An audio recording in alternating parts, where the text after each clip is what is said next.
Улсын бүртгэл статистикийн ерөнхий газрын хийсэн 2800 өрхөд хийсэн судалгаагаар нэг өрхийн орлогыг дундчилбал 849,842 төгрөг гэсэн тоо гарч байна. Харин зарлага нь 858,595 төгрөг гарчээ. За орлогоос зарлага нь 10,000 төгрөгөөр хэтэрч, эндээс харахад орлого зарлагын баланс онцын зөрөөгүй.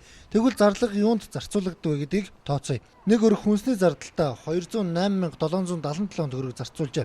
За үүнд мах, гурил, ногоо багтаж байгаа. Харин бусад буюу ундаа, хувцас, гутал, бэлэг сэлтэнд 628,308 төгрөг зарцуулсан байна.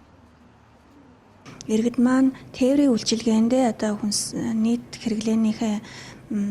хэрэглэнээс хамгийн их дүнг бол зарцуулсан байгаа. Энэ маань бол сард 65,000 төгрөг байгаа нь нийт хүнсний бус хэрэглээний маань 15%-ийг эзэлж байна. Чихэр, кофе, ундаа, согтууруулах ундаа, тамхи, гадуур хооллолт зэрэгт нийтдээ 47,862 төгрөг зардаг гэсэн судалгаа гарсан. За бодит байдал дээр зөвхөн тамхинд гэхэд 50-аас 60,000 төгрөг зарцуулдаг хүн бий. Үүнийг тайлбарлахдаа 5 өрхийн 3 нь тамхинд мөнгө зарцуулдаггүй. Зарцуулдаг 2 өрхийн мөнгийг 5-д хуваахаар ийм тоо гарч байгаа гэж тайлбарлаж байна.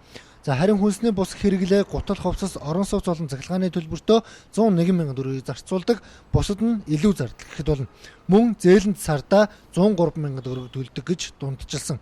Гэтэл ойролцоогоор хамгийн багадаа 200,000 төгрөг зээлэнд өгч байгаа нь бодит үнэ. Дээрх тоо судалгаанд хамрагдсан 2806 өрхийн орлого зарлагыг дундчилсан үзүүлэлт гэдгийг сануулах нь зүйтэй ах. За ийм тоо судалгаа гардаг нь амьдралд наалдахгүй. Гэтэл энэ тооцоо судалгаанд тулгуурлаж төрийн бодлого зохицуулалт шийдвэр гарч байгаа нь иргэдэд улам хүн тусч байна.